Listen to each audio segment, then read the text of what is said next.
Hello बच्चों, welcome to competition physics. Last lecture में हमने measurement of mass and time देखा था। अब हम आगे बढ़ते हैं और इस लेक्चर में हम पढ़ेंगे बहुत ही इम्पॉर्टेंट टॉपिक्स जो कि मेज़रमेंट का है।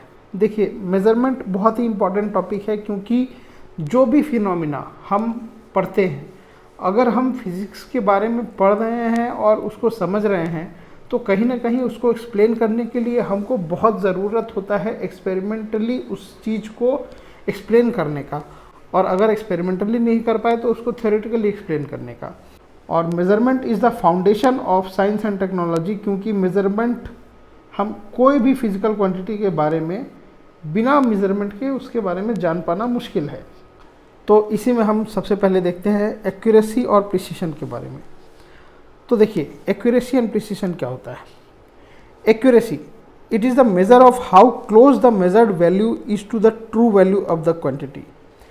इसका मतलब ये है कि it indicates the relative freedom from errors. कोई भी मेजरमेंट हम जो ले रहे हैं वो कितना एक्यूरेट है उसको हम एक्यूरेसी कहते हैं, और जैसे जैसे हम एरर को कम करेंगे हमारा मेजरमेंट और एक्यूरेट होता जाएगा। और अगला होता है प्रिसीशन। तो it is the measure of resolution limit of the measured quantity. It depends on the least count of the instrument. तो जो हम मेज़र कर रहे हैं कोई भी फिजिकल फिनोमिना को या कोई भी मेजरमेंट अगर हम ले रहे हैं तो वो कितना प्रिसाइज है। प्रिसाइज होने का मतलब है कि अगर हम अगले बार भी उसको मेज़रमेंट लेंगे तो क्या वो दोबारा भी उतना ही मेज़रमेंट एक्यूरेटली ले पाएगा। तो ये डिपेंड करता है हमारा लीस्ट काउंट पे। जो भी इंस्ट्रूमेंट से हम मेज़रमेंट ले रहे हैं, अगर उसका लीस्ट काउंट जितना कम होगा उतना प्रिसाइज हम मेज़रमेंट ले पाएंगे। और more the readings of the measurement are closer to each other, more precise the measurement is. तो इसका मतलब जितने बार हम कैलकुलेट मेज़रमेंट ले रहे हैं और जितनी क्लोज़र वो वैल्यूज़ हैं उतना ज़्यादा प्रिसाइज है वो। इसको हम एक एग्जांपल से समझते हैं। देखिए, आर्चरी का गेम या कोई भी जो डार्ट का गेम हो गया, इस टाइप के गेम्स में हमारे सर्कल्स बने होते हैं कुछ, और हमें जैसे ये बुलजाई होता है तो हमें इसको एम करना होता है। तो मान लीजिए हमारे पास दो आर्चर्स हैं। एक आर्चर, ये जो हम क्रॉस देख रहे हैं, जो उसने अपने एरोस थ्रो किए वो उसके जो मेज़रमेंट है ये क्रॉस है, और एक और आर्चर है उसने थ्रो किए, उसके ये जो हमारे डॉट्स दिख रहे हैं वो उसके ऑब्जर्वेशंस हैं। तो इसमें से एक्यूरेट कौन है और प्रिसाइज कौन है, बताइए, थोड़ा सोच के बताइए। तो देखिए, ये जो आर्चर है जिसने क्रॉस बनाया है, he is more accurate but less precise. क्योंकि देखिए, ये अपने जो टारगेट है उससे काफ़ी क्लोज है कंपेयर टू ये डॉट वाले से, लेकिन ये प्रिसाइज नहीं है क्योंकि इसका देखिए बार बार जो ट्रू वैल्यू है इसका जो आना चाहिए था, यानी कि जो बुलजाई, उससे ये भटक जा रहा है, कहीं थोड़ा दूर हो रहा है, अगली बार थोड़ा दूसरे साइड चला जा रहा है। लेकिन ये जो दूसरा वाला है जिसका ये डॉट है, ही इज़ लेस एक्यूरेट, क्योंकि देखिए जो ट्रू वैल्यू है उससे काफ़ी दूर है, ये काफ़ी दूर है, बट मोर प्रिसाइज।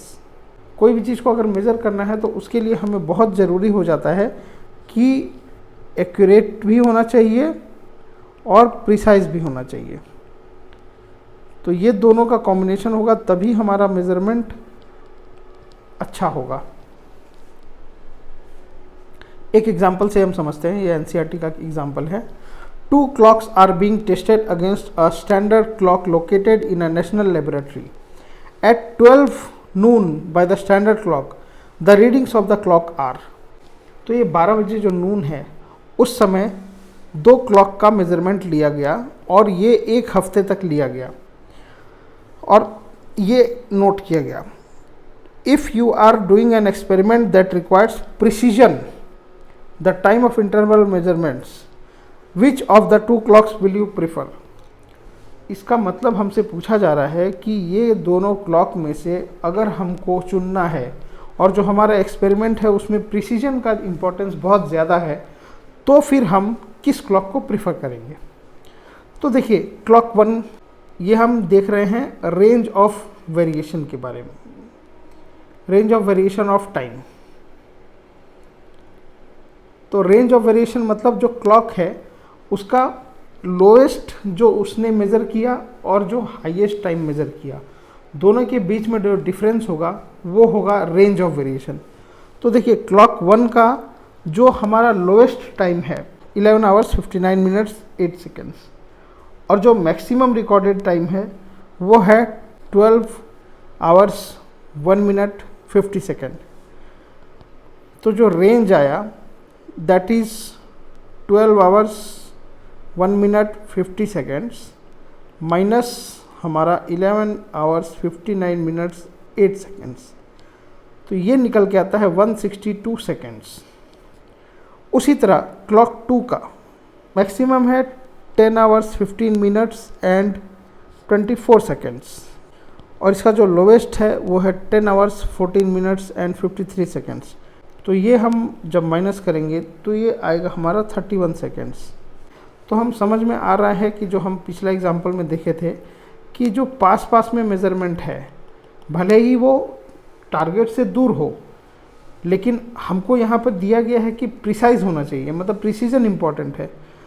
तो यहाँ पे देखिए भले ही क्लॉक 2 जो है वो 12 बजे 10:15 के आसपास का रीडिंग दे रहा है, और क्लॉक 1 जो है वो 12 बजे 12 के आसपास का ही रीडिंग दे रहा है, लेकिन प्रिसीजन के मामले में आप देखिए क्लॉक 2 जो है it is more precise.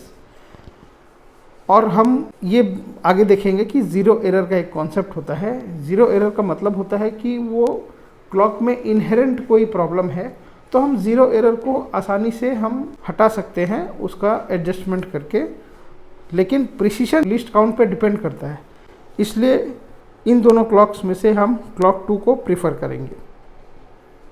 Next, अब हम एरर्स इन मेजरमेंट में जाते हैं। तो देखिए सबसे पहले हमको ये समझना होगा कि जो हम मेज़रमेंट लेते हैं किसी भी चीज़ का, उसमें कुछ ना कुछ एरर हमेशा ही इनहेरेंट होता है। इसका कहने का मतलब है कि कोई भी measurement is not free from errors. उसमें एरर की मात्रा बहुत कम हो सकती है, लेकिन 100% एक्यूरेट मेज़रमेंट नहीं हो सकता है। मैं ऐसा क्यों बोल रहा हूँ? क्योंकि जो हम इंस्ट्रूमेंट से मेज़र करते हैं वो 100% एक्यूरेट नहीं हो सकते हैं, क्योंकि वो भी उनका कोई लिस्ट काउंट होगा, और वो लिस्ट काउंट ही उसमें उसको रोकता है 100% एक्यूरेट मेज़रमेंट करने से। फिर भी हम मान के चलते हैं कि एक ट्रू वैल्यू होता है, जो कि अगर बहुत प्रिसाइज इंस्ट्रूमेंट से अगर हम मेज़र करें तो जो वैल्यू आएगा वो ट्रू वैल्यू होगा, और जो मेजर्ड वैल्यू होता है जिस इंस्ट्रूमेंट से हम मेज़र कर रहे हैं वो वैल्यू जो मेज़रमेंट दे रहा है उसको हम कहते हैं मेजर्ड वैल्यू। तो एरर क्या होगा? एरर है the difference of true value and the measured value in A measurement is called error. तो एरर हमारा ट्रू वैल्यू और मेजर्ड वैल्यू के डिफरेंस को एरर कहते हैं। तो जो ट्रू वैल्यू है और मेजर्ड वैल्यू है उसके डिफरेंस को हमने एरर कहा। फिर इन जनरल जो है एरर के भी अलग अलग टाइप होते हैं। एक होता है सिस्टमेटिक एरर्स, एक होता है रैंडम एरर। इसके बारे में डिटेल में पढ़ते हैं। तो systematic errors, it occurs only in one direction, that is it is इधर पॉजिटिव और नेगेटिव। तो पॉजिटिव और नेगेटिव हम समझते हैं क्या होता है। तो जो डिफरेंट टाइप के सिस्टमेटिक एरर्स होते हैं, जैसे वो होते हैं इंस्ट्रूमेंट एरर्स, यानी कि इंस्ट्रूमेंट जो हम यूज़ कर रहे हैं मेजरमेंट के लिए वही फॉल्टी हो, तो वो होता है इंस्ट्रूमेंट एरर। जैसे कि कोई थर्मामीटर है और हम जानते हैं कि जो बॉइलिंग पॉइंट है, तो बॉइलिंग पॉइंट जो है वो 100 डिग्री सेंटीग्रेड पे वाटर बॉईल करता है, लेकिन हमारा थर्मामीटर वो दिखा रहा है 104 डिग्री सेंटीग्रेड। तो ये एक एरर है, और इसमें हम देख रहे हैं कि ये जो बॉइलिंग पॉइंट है ये 4 डिग्री डिफरेंट है। तो ये 4 डिग्री जो है ये इसका एरर है, क्योंकि ट्रू वैल्यू से ये ज़्यादा दिखा रहा है। फिर एक है इम्परफेक्शन इन एक्सपेरिमेंटल टेक्निक और प्रोसीजर। तो जो हम मेज़रमेंट करने का जो तरीका है और जो हम टेक्निक या प्रोसीजर अप्लाई कर रहे हैं, अगर वो हमारा फॉल्टी है या उसमें कुछ वेरिएशन आ जाता है तो वो हमें एक्चुअल मेज़रमेंट नहीं दे पाएगा। जैसे कि अगर हम अपना बॉडी का टेम्परेचर नापते हैं तो जनरली क्या है कि थर्मोमीटर को कभी हम अपने आर्मपिट पे लगाते हैं और फिर हम कुछ देर वेट करते हैं और जब वो स्टेबलाइज होता है मेज़रमेंट तो फिर हम उसको मेज़र करते हैं, लेकिन वो एक्चुअल बॉडी का हमारा टेम्परेचर को नहीं बता पाएगा। हमारा एक्चुअल बॉडी टेम्परेचर उससे ज़्यादा होगा, लेकिन क्योंकि हम मेथडोलॉजी ही ऐसा अपना रहे हैं कि उसमें कुछ एरर रहेगा ही रहेगा। फिर उसी तरह से बहुत सारे एक्सटर्नल कंडीशंस जो होते हैं जैसे कि टेम्परेचर, ह्यूमिडिटी, तो इस टाइप के चेंजेस के कारण क्या होगा, वो हमारा मेज़रमेंट में इम्परफेक्शन आता रहेगा और उसको फिर हम एरर वो हमको दिखेगा। फिर अगला है पर्सनल एरर्स। तो पर्सनल एरर मतलब जो हम मेज़रमेंट ले रहे हैं उस समय जो कैजुअल बिहेवियर या केयरलेसनेस है उसके कारण जो एरर आता है उसको पर्सनल एरर कहते हैं। तो अब इंडिविजुअल का केयरलेस के कारण जैसे मान लीजिए जो मेज़रमेंट लेने समय जो हमको जिस एंगल से वो मेज़रमेंट लेना है, अगर हम एक कोई इंस्ट्रूमेंट को मेज़रमेंट ले रहे हैं, अगर सही से मेज़रमेंट नहीं लेंगे तो पैरेलैक्स एरर जो बहुत कॉमन होता है वो पैरेलैक्स एरर आ जाएगा कि एक आंख से देख रहे हैं तो कहीं दूर में कहीं और दिखेगा, दूसरे आंख से देखेंगे तो कहीं और दिखेगा। तो ये इस टाइप का मेज़रमेंट जो है वो फॉल्टी मेज़रमेंट देगा और वो फिर हमें एरर के रूप में दिखेगा।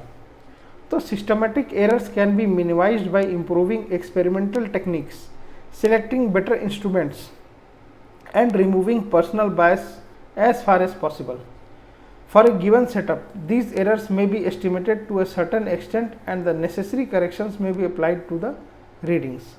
तो सिस्टमेटिक एरर्स इनको इसीलिए कहा जाता है कि जनरली इनको हम मिनिमाइज़ कर सकते हैं, क्योंकि इंस्ट्रूमेंट अगर हम अच्छा यूज़ करें और हमारे जो टेक्निक्स हैं उसको अच्छा यूज़ करें और अगर हम मेटिकुलस हों अपने मेज़रमेंट लेने के तरीके में और बिहेवियर में हम कैजुअल नहीं रहें, तो फिर हम अपने ये सब एरर्स को मिनिमाइज़ कर सकते हैं।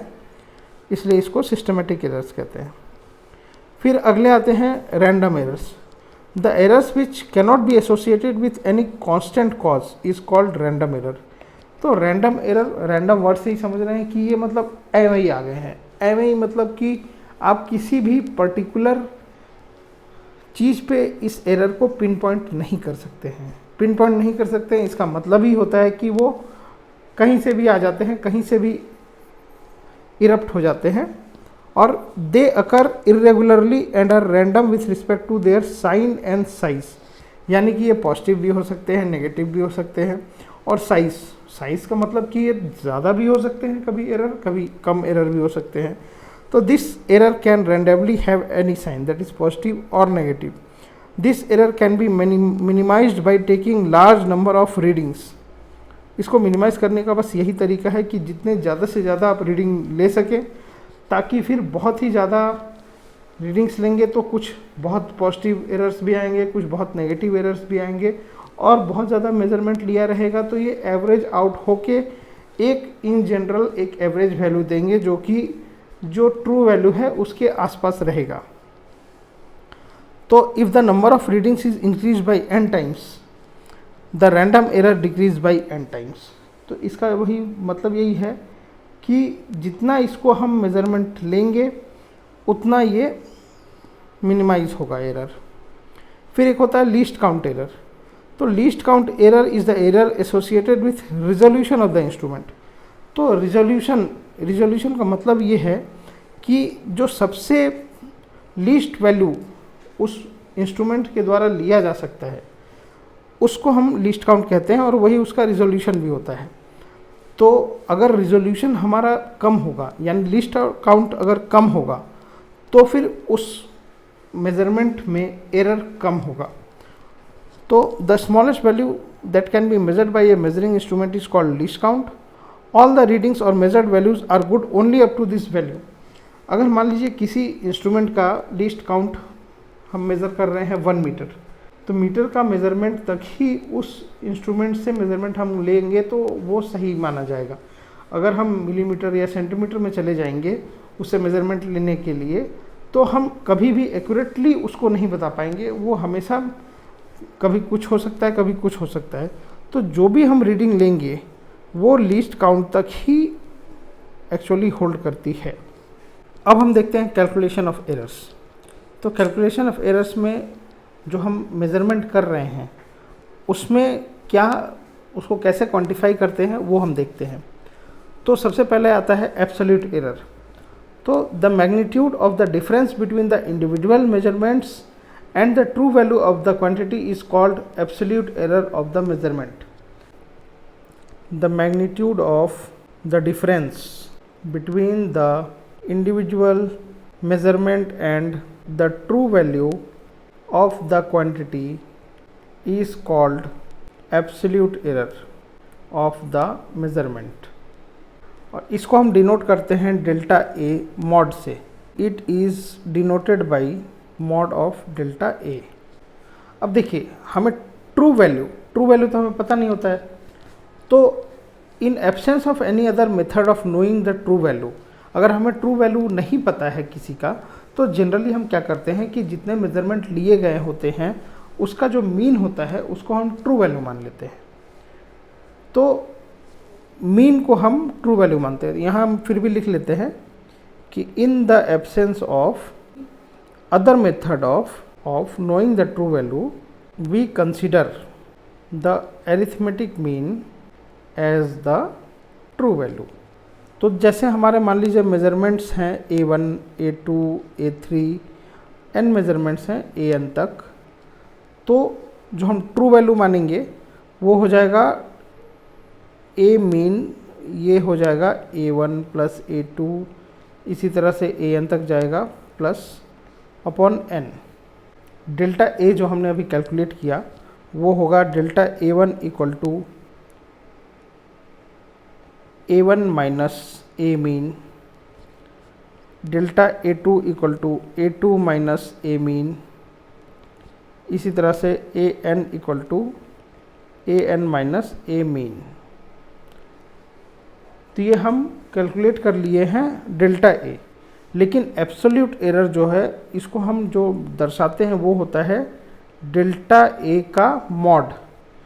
तो ये होता है एब्सोल्यूट एरर, यानी कि एब्सोल्यूट एरर जो होता है ये ऑलवेज पॉजिटिव होता है, ऑलवेज पॉजिटिव। ये हमेशा ध्यान रखिएगा कि absolute error is always positive और ये मॉड ए डेल्टा ए से डिनोट करते हैं। नेक्स्ट आता है मीन एब्सोल्यूट एरर, या इसको हम फाइनल एब्सोल्यूट एरर भी बोलते हैं।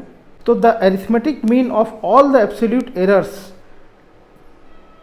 इज टेकन एज फाइनल और mean absolute error of the value of the physical quantity A. It is denoted by delta A mean. तो delta A mean is mod of delta A1 plus mod of delta A2 plus mod of delta A3 up to plus delta AN mod upon n। तो ये होता है हमारा mean absolute error या final absolute error. इसको अगर हम sigma notation में लिखेंगे तो 1 upon n sigma of delta AI mod I equal to 1 to n। तो यहाँ से आपको समझ में आ जाएगा कि जो भी हम मेज़रमेंट कर रहे हैं तो ये मेज़रमेंट जो ट्रू वैल्यू है या जो हम मेज़रमेंट कर रहे हैं, जो हमारा मेज़रमेंट आएगा, तो जो हम मेज़रमेंट कर रहे हैं जो भी वो होगा ए mean plus minus delta A mean, यानी कि जो हमारा वैल्यू होगा वो ए mean minus delta A mean से बड़ा होगा या उसके इक्वल होगा और ए mean plus delta A mean से छोटा होगा। तो जो मेज़रमेंट करने के बाद जो फाइनली हमारा जो रेंज ऑफ मेज़रमेंट आता है इसीलिए हम इसको फाइनल एब्सोल्यूट एरर भी कहते हैं। अब आता है रिलेटिव एरर या फ्रैक्शनल एरर। हम जनरली एब्सोल्यूट एरर से ज़्यादा फ्रैक्शनल एरर या परसेंटेज एरर बताना प्रेफर करते हैं, ये हमको ज़्यादा इजी पड़ता है। तो relative error is the ratio of the mean absolute error to the mean value of the quantity measured. तो it is the ratio of the mean absolute error, that is delta A mean, to the mean value, that is A mean, of the quantity measured, that is relative error या fractional error is equal to delta A mean upon A mean। और percentage error होता है relative error या जो fractional error जो अभी हमने देखा, उसको अगर हम परसेंटेज में दिखाते हैं या डिनोट करते हैं तो वो हमारा हो जाता है परसेंटेज एरर। तो percentage error is delta A mean upon A mean into 100%। तो अब हम नेक्स्ट कुछ एग्जाम्पल्स करते हैं। तो देखिए, we measure the period of oscillation of a simple pendulum in successive measurements, the readings turn out to be 2.63 seconds, 2.56 seconds, 2.42 seconds, 2.71 seconds and 2.80 seconds. Calculate the absolute errors, relative error और percentage error. तो ये period of oscillations measurement किए हुए हैं, तो हम इसका nomenclature दे देते हैं। T1 है 2.63 सेकेंड, T2 हो गया 2.56 seconds, T3 2.42 seconds, T4 2.71 seconds, T5 2.80 seconds. Calculate the absolute error, relative error और परसेंटेज एरर। तो सबसे पहले हमको ट्रू वैल्यू निकालना पड़ेगा। तो ट्रू वैल्यू तो है नहीं, तो इसलिए हम इसका मीन निकालते हैं। तो T mean equal to T1 plus T2 plus T3 plus T4 plus T5 upon 5, ये आता है 13.12 upon 5 seconds. That comes out to be 2.62 seconds, 2.62 seconds. अब हम एक एक करके एब्सोल्यूट एरर निकालते हैं। उससे पहले हमको दोनों का एरर का डिफरेंस निकालना पड़ेगा। तो सबसे पहले हम डेल्टा T1 निकालेंगे। तो ये होगा T1 minus T mean, that is equal to 2.63 minus 2.62 seconds, that is equal to 0.01 second. इसी तरह डेल्टा T2 निकलेगा, T2 minus T mean, that is equal to 2.56 minus 2.62 seconds। तो ये आएगा हमारा माइनस 0.06 सेकेंड्स। डेल्टा T3 निकलेगा, T3 minus T mean, that is equal to 2.42 minus 2.62 seconds, that is equal to minus 0.20 seconds. फिर आएगा हमारा delta T4, that is equal to T4 minus T mean, ये हो जाएगा हमारा 2.71 minus 2.62 seconds, that is equal to 0.09 seconds. फिर delta T4 आएगा, that T5 आएगा, ये होगा T5 minus T mean, that is equal to 2.80 minus 2.62 seconds, ये होगा 0.18 सेकेंड्स। तो कुछ एरर्स हम देख रहे हैं ये पॉजिटिव है, कुछ एरर्स नेगेटिव हैं। तो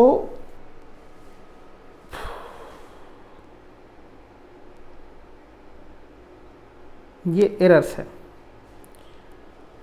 अब एब्सोल्यूट एरर जो होगा हमारा, ये होगा डेल्टा T1 का mod, that is equal to 0.01 second. ये होगा डेल्टा T2 का mod, that is equal to 0.06 seconds. ये होगा डेल्टा T3 का mod, that is equal to 0.20 seconds. फिर डेल्टा T4 का mod, that is equal to 0.09 seconds. Delta T5 का mod that is equal to 0.18 seconds. तो ये absolute errors हमको दिख गए। अब जो हमारे एब्सोल्यूट एरर है, अब मीन एब्सोल्यूट एरर होगा जो that is delta T mean, ये होगा delta T1 mod plus delta T2 mod plus delta T3 mod plus delta T4 mod plus delta T5 mod upon 5। ये हमारा जो आएगा 0.01 plus 0.06 plus 0.20 plus 0.09 plus 0.18 upon 5, ये आता है 0.54 upon 5 that is equal to 0.11 seconds. ये होता है डेल्टा T मीन, यानी कि मीन एब्सोल्यूट एरर। इसका मतलब क्या है? इसका मतलब ये है कि जो the period of oscillation of simple pendulum है वो है एक्चुअल में 2.62 प्लस माइनस 0.11 सेकेंड्स, यानी कि 2.62 माइनस 0.11 ये सेकेंड्स से बड़ा होगा और 2.62 प्लस 0.11 सेकेंड से छोटा होगा। ये जो हमारा range of error of measurement है। अब हम रिलेटिव एरर या परसेंटेज एरर देखते हैं। तो रिलेटिव एरर जो हमारा है, रिलेटिव एरर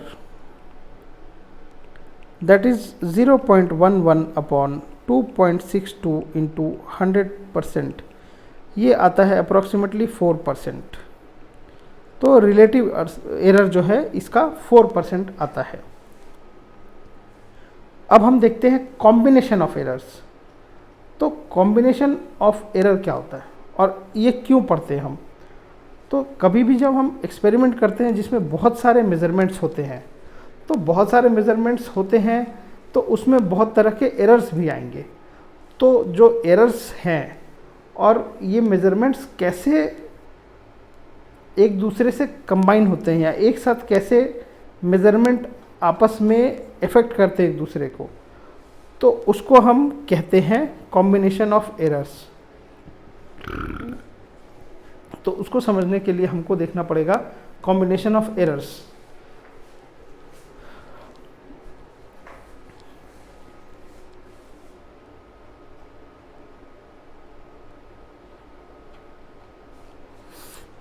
तो देखिए, कुछ भी हम मेज़रमेंट करते हैं और उसको जब भी हम कोई ऐसा एरर्स, कोई भी फिजिकल क्वांटिटी होता है जो उसको हम मेज़रमेंट कर रहे हैं, तो एरर्स कैसे कंबाइन हो रहे हैं वो हमको देखना है। तो देखिए, अलग अलग सिनेरियोज देखते हैं। जैसे एरर ऑफ ए सम और ए डिफरेंस। सम और ए डिफरेंस मतलब कि मान लीजिए कोई दो क्वांटिटी है A और B, तो उसको हम जब आपस में रिलेट, तो वो जो आपस में रिलेटेड हैं वो या तो सम में है या तो डिफरेंस में है, यानी कि वो दोनों फिजिकल क्वांटिटी के जो मेजरमेंट हैं वो आपस में ऐड हो रहे हैं या सब्ट्रैक्ट हो रहे हैं। तो इसमें एरर्स कैसे प्ले करते हैं? तो when two quantities are added और subtracted, the absolute error in the final result is the sum of the absolute errors in individual quantities। तो यहाँ तो चाहे सम हो रहा हो दोनों फिजिकल क्वांटिटी का या डिफरेंस हो रहा है दोनों फिजिकल क्वांटिटी का, जो एब्सोल्यूट एरर है वो हमेशा ऐड होगा। तो ये हम समझते हैं। मान लीजिए कोई फिजिकल क्वांटिटी A है, तो उसका जो मेजर्ड वैल्यू होगा A plus minus delta A होगा, और एक क्वांटिटी होगा B जिसका प्लस माइनस डेल्टा B होगा। तो ये इसके मेजर्ड क्वांटिटीज़ हैं। और जो हम कॉम्बिनेशन कर रहे हैं, तो मान लीजिए कॉम्बिनेशन करने के समय जो हमारा थर्ड फिजिकल क्वांटिटी Z है, तो हम A प्लस B कर रहे हैं। ये हम सम का केस देख रहे हैं। तो जब एडिशन करेंगे तो हम जब मेज़रमेंट कर रहेंगे तो z plus minus delta z, क्योंकि जो मेज़रमेंट होगा हमारा प्लस माइनस डेल्टा z में होगा। तो इसी तरह यहाँ पे आएगा a plus minus delta a plus b plus minus delta b। तो यहाँ से हमारा जो निकल के आएगा वो होगा z plus minus delta z equal to a plus b plus minus delta a plus minus delta b। तो यहाँ पे देखिए जो सबसे मैक्सिमम पॉसिबल एरर z में हो सकता है तो वो होगा delta z equal to delta a plus delta b। ये मैक्सिमम पॉसिबल एरर है, एरर इन z। उसी तरह अगर हम डिफरेंस का अगर केस देखेंगे that is z equal to a minus b, तो z plus minus delta z equal to होगा a plus minus delta a minus b plus minus delta b। ये हो जाएगा a minus b plus minus delta a plus minus delta b। तो यहाँ पर भी delta z में जो मैक्सिमम एरर आएगा, maximum possible error in z, वो होगा delta a plus delta b। चाहे ऐड हो रहा हो चाहे सब्ट्रैक्ट हो रहा हो, एब्सोल्यूट एरर्स हमेशा ऐड होंगे। ये हमेशा याद रखिएगा, बहुत इंपॉर्टेंट कॉन्सेप्ट है। इसका एग्जांपल देखते हैं। The temperature of two bodies measured by thermometer are T1 equal to 20 degree plus minus 0.5 degree centigrade and T2 equal to 50 plus minus 0.5 degree centigrade. Calculate the temperature difference and the error therein. तो देखिए temperature difference हमको निकालने बोला गया है। तो temperature difference मान लीजिए हम डिनोट करते हैं T डैश से, तो ये हो जाएगा T2 minus T1 that is equal to 50 plus minus 0.5 minus 20 plus minus 0.5 degree centigrade. तो यहाँ से 50 minus 20 plus minus 0.1 degree centigrade that is equal to 30 degree centigrade plus minus 1 degree centigrade. क्योंकि plus हो या माइनस हो, ये absolute errors जो हैं वो ऐड होंगे। तो ये हमारा एक पार्ट हो गया। ये है टेम्परेचर डिफरेंस, ये है 30 डिग्री, और जो एरर है वो होगा 0.1 degree centigrade. Next, error of A product और ए क्वोशिएंट। तो जब प्रोडक्ट और या तो क्वोशिएंट या डिवीजन हो रहा हो कोई दो फिजिकल क्वांटिटी का या कितने भी फिजिकल क्वांटिटी का जो मेजरमेंट में, तो कॉम्बिनेशन ऑफ एरर कैसे प्ले करता है वो हम देखते हैं। When two quantities are multiplied और divided, the relative error in the result is sum of the relative errors in the multipliers. इसका मतलब है कि जब हम सम और डिफरेंस का देख रहे थे उसमें एब्सोल्यूट एरर की बात हो रही थी, लेकिन यहाँ पे बात हो रही है रिलेटिव एरर की।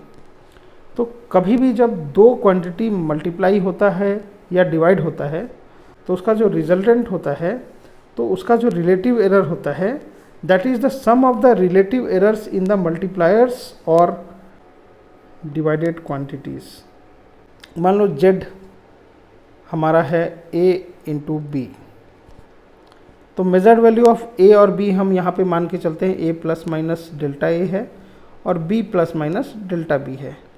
तो z plus minus delta z हो जाएगा हमारा a plus minus delta a into b plus minus delta b। ये हो जाएगा a b plus minus b delta a plus minus a delta b plus minus delta a delta b। अब delta a delta b जो है ये काफ़ी छोटा entity है, तो ये हम इग्नोर कर सकते हैं, इसका प्रोडक्ट बहुत ही छोटा होगा। तो हमारा ये z plus minus delta z equal to आया a b plus minus b delta a plus minus a delta b. अब LHS को हम Z से डिवाइड करते हैं और RHS को AB से डिवाइड करते हैं। तो यहाँ पर Z से डिवाइड किया और यहाँ पर हमने AB से डिवाइड किया। तो यहाँ पे आ गया हमारा 1 plus minus delta Z upon Z। यहाँ पे आ गया 1 plus minus delta A upon A plus minus delta B upon B। ये देखिए 1 1 हमारा कैंसिल हो गया। तो यहाँ पे हमारा निकल के आ रहा है delta Z upon Z equal to delta A upon A plus minus delta B upon B, जो कि हमने अभी देखा था। The relative error in the result is the sum of relative error in the multipliers या divide, जो भी है वो हम डिवीज़न के लिए भी अगर हम देखेंगे तो ऐसे ही आ जाएगा। इसका एक एग्जांपल छोटा सा करते हैं, फिर आगे बढ़ेंगे। तो देखिए, the resistance R equal to V upon I, where V equal to 100 plus minus 5 volt and I equal to 10 plus minus 0.2 ampere. Find the percentage error in R। V है हमारा 100 प्लस माइनस 5 वोल्ट, I है 10 plus minus 0.2 ampere. तो हम जानते हैं कि relative error को ही अगर हम परसेंटेज में डिनोट करते हैं तो वो परसेंटेज एरर दिखता है। तो देखिए यहाँ पे जो परसेंटेज एरर इन V ये है 5 upon 100 into 100%, that is equal to 5%। उसी तरह परसेंटेज एरर इन I ये है 0.2 upon 10 into 100%, that is equal to 2%। तो परसेंटेज एरर इन R मेरा है V अपॉन I। तो हम जानते हैं कि जो परसेंटेज एरर है वो भी ऐड होगा, क्योंकि रिलेटिव एरर भी ऐड होते हैं। तो क्योंकि रिलेटिव एरर भी ऐड होते हैं हमारे, अगर डिवीज़न हो या मल्टीप्लिकेशन हो तो परसेंटेज एरर भी ऐड होगा। तो इस वाले एक्सप्रेशन में जो डिवीज़न हो रहा है तो परसेंटेज एरर ऐड होंगे। तो percentage error in R that is equal to 5 plus 2 that is equal to 7%। तो इसका आंसर होगा 7%। नेक्स्ट क्वेश्चन हम देखते हैं।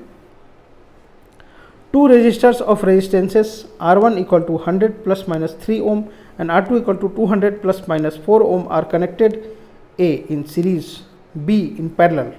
Find the equivalent resistance of the A series combination, B parallel combination. Use क्या करना है हमें, मान लीजिए हमें कुछ नहीं पता है, तो ऐसे तो आपको पता ही होगा कि सीरीज़ में हम रिलेशन यूज़ करते हैं R equal to R1 plus R2, और पैरेलल में हम यूज़ करते हैं 1 upon R dash equal to 1 upon R1 plus 1 upon R2, और delta R upon R square equal to delta R1 upon R1 square plus delta R2 upon R2 square. तो इसका ए part हम देखते हैं। ये हमसे बोल रहा है इक्विवेलेंट रेजिस्टेंस। तो देखिए सीरीज़ में हम देखेंगे R इक्विवेलेंट जो होता है वो हमारा होता है R1 प्लस R2। तो ये हमारा आएगा 100 plus minus 3 ohm plus 200 plus minus 4 ओम। क्योंकि ये सम हो रहा है तो ये आएगा 300 प्लस माइनस एब्सोल्यूट एरर जो है ये भी ऐड हो जाएगा, तो 7 ओम हो जाएगा। और इक्विवेलेंट रेजिस्टेंस पैरेलल में ये हमारा R डैश होगा R1 R2 upon R1 plus R2। ये हम इस रिलेशन से देख रहे हैं। ये हम ले रहे हैं R1 100 और R2 ले रहे हैं 200 upon R1 plus R2 that is equal to 300। ये आएगा 200 अपॉन 3, तो ये आता है 66.7 ओम। और हमें ये दिया हुआ है delta R dash upon R square equal to delta R1 upon R1 square plus delta R2 upon R2 square. तो यहाँ से हम देखते हैं delta R dash upon R dash square equal to delta R1 upon R1 square plus delta R2 upon R2 square. तो यहाँ से delta r dash equal to r dash square into delta r one upon r one square plus are dash square into delta r two upon r two square. तो यहाँ से आता है हमारा 66.7 upon 100 का whole square into delta r one है 3 और यहाँ पे आ जाएगा 66.7 अपॉन 200 और R2 है 4 ये स्क्वायर। तो यहाँ से निकल के आता है 1.8। तो इसलिए जो रिजल्टेंट होगा इसका पैरेलल का वो होगा R dash plus minus delta R dash, that is equal to 66.7 plus minus 1.8 ohm. ये होगा आंसर।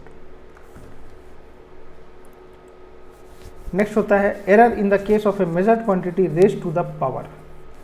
तो किसी भी मेजर्ड क्वांटिटी में अगर पावर है तो वो एक्सपोनेंट जो है वो कैसे प्ले करता है वो हम देखेंगे। तो the relative error in the physical quantity raise to the power k is the k times the relative error in the individual quantity. तो ये भी रिलेटिव एरर में हम देखते हैं कि जो फिजिकल क्वांटिटी जो भी अगर k पावर पे रेस की हुई है तो उसका जो रिलेटिव एरर है वो k टाइम्स रिजल्टेंट में आ जाएगा। मान लीजिए z equal to a square है तो डेल्टा z अपॉन z हो जाएगा हमारा 2 डेल्टा a अपॉन a।